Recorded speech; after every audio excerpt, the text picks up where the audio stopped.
వందనాలండి. ఈరోజు జూన్ 28 నోవహు లోతు దినములు గురించి మనము జ్ఞాపకం చేసుకుందాం. నోవహు లోతు కాలం నాటి పరిస్థితులు రెండవ రాకడకు ముందు ఉంటాయనేది ఒక సూచన అని చెప్పబడిన కొన్ని వాక్య భాగాలు చూద్దాం. మత్తయి 24:37-38లో యేసయ్య స్వయంగా చెప్పిన మాటలు చదువుకుందాం. నోవహు దినములు ఎలాగుండెనో మనిషి కుమారుని రాకడియును అలాగే ఉండును. జలప్రలయమునకు ముందటి దినములలో నోవహు ఓడలోనికి వెళ్లిన దినం వరకు వారు తినుచు తాగుచు పెళ్లి చేసుకొనుచు పెళ్లికిచ్చుచుండిరి. తినుచు తాగుచు అంటే ఎక్కువ తిండి తినడం, దానివల్ల తిండిపోతులుగా ఉంటారు, లావుగా అయిపోతారు. అదేవిధంగా ఇప్పుడు కూడా జరుగుతూ ఉంది. ఎక్కడికి వెళ్ళినా ఈటింగ్ ప్లేసెస్ కొత్తవి వస్తున్నాయి. అవి ఎప్పుడు జనంతో నిండి ఉంటాయి. వాటి ధరలు ఎవరు పట్టించుకోరు, ఎందుకంటే వాళ్లకు డబ్బులు చాలా ఉన్నాయి. పెళ్లి చేసుకొనొచ్చు పెళ్లికిచ్చుచుండ్రి అనే మాట ప్రస్తుత వివాహ వ్యవస్థ ఎలా ఉందో చూపిస్తుంది. ఒక్కొక్కరు ఒకరినే చేసుకోవాలని దేవుడు రూల్ పెట్టాడు కదా. ఇప్పుడైతే అనేక వివాహాలు చేసుకుంటున్నారు. విడాకులు, తిరిగి పెళ్లి కాకుండానే కాపురం చేయట, ఈ విధంగా ఎన్నో. ఆనాడు దేవుడు ఆదాముకు హవ్వను మాత్రమే ఇచ్చాడు ఒక సహకారిగా. దేవుడిచ్చిన ఆదేశాలను బేఖాతరు చేస్తున్నారు ఈ కాలంలో. యేసుప్రభు తిరిగి లూకా 17:28లో ఈ విధంగా అంటున్నాడు, లోతు దినములలో జరిగినట్లు జరుగును. జనులు తినుచు తాగుచు కొనుచు అమ్ముచు నాటుచు ఇండ్లు కట్టుచు ఉండిరి. కొనుచు అమ్ముచు అనేదంలో వారి వ్యాపారం అభివృద్ధి చేసుకుంటున్నారు అని తెలుస్తోంది.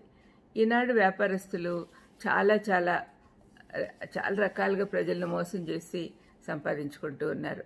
ఇప్పుడంతా ఆన్లైన్ కదా, అవసరం ఉన్నా లేకపోయినా ఆర్డర్ చేయడం, క్రెడిట్ కార్డుతో కొనేసి అది అప్పులు తీర్చలేక అవస్థలు పడ్డము, ఇవన్నీ చూస్తూ ఉన్నాం. ఆనాడు ప్రజలు నాటుచు ఇండ్లు కట్టుచూ ఉండేవారు.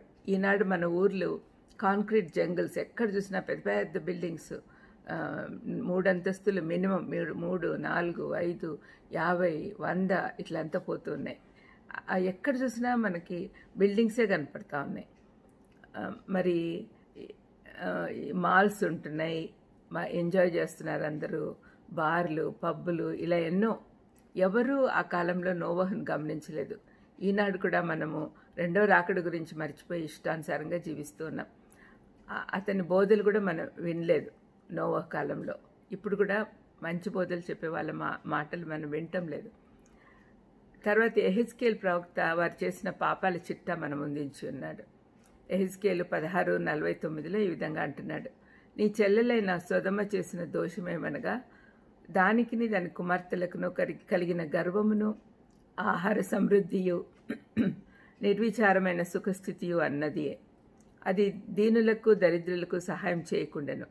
ఈ వచనం చదివినప్పుడు పైన చెప్పబడిన పాపములు సర్వనాశనానికి కారణంలవుతాయా? దేవుడు న్యాయం చేయలేదనే భావన కూడా మీకు కలగచ్చు. గర్వము, తిండిపోతుతనము, దరిద్రులకు సహాయం చేయకుండా కూడా దేవుని దృష్టికి భయంకరమైన పాపాలే. దేవుడు వాటిని ఆక్షేపిస్తున్నాడు. కానీ యూదా 7వ వచనంలో ఏం చెప్తున్నాడో చూద్దాం. ఆ ప్రకారంగానే సొదొమ గొమొర్రాలను, వాటి చుట్టూ ఉన్న పట్టణములను వీరి వల్లనే వ్యభిచారం చేయొచ్చు పరశరీరానుసారులైనందున నిత్యాగ్ని దండన అనుభవించుచు దృష్టాంతంగా ఉంచబడెను. అవి మాత్రమే కాదు, ఇవి కూడా చేస్తూ ఉన్నారు. భయంకరమైన పాపాలు చేస్తూ ఉన్నారు. ఈనాడు మన చుట్టూ జరుగుతున్న భయంకర విషయాలు మన ఇంట్లో కాదుగా అన్నట్లుగా మనం ప్రవర్తిస్తూ ఉన్నాం. పైపెచ్చు దేవుడు ప్రేమమయుడు, కనికరం లేకుండా నిత్యాగ్నిలో పడవేయడు అని అన్నట్లుగా నిర్లక్ష్యంగా ఉంటూ ఉన్నాం. దేవుని ఉగ్రత గురించిన అవగాహన కలిగి ఉండి ఇతరులకు కూడా చెప్పేదానికి మనం సిద్ధపడాలి. ప్రార్థన చేసుకుందాం. దయమేడా, నోవహు కాలం నాటి పరిస్థితులు, లోతు కాలం నాటి పరిస్థితులు ఇప్పుడు మేము విరివిగా చూస్తున్నాం నాయన. అది రెండవ రాకడికి సూచన అని మీరు చెప్పారు నాయన.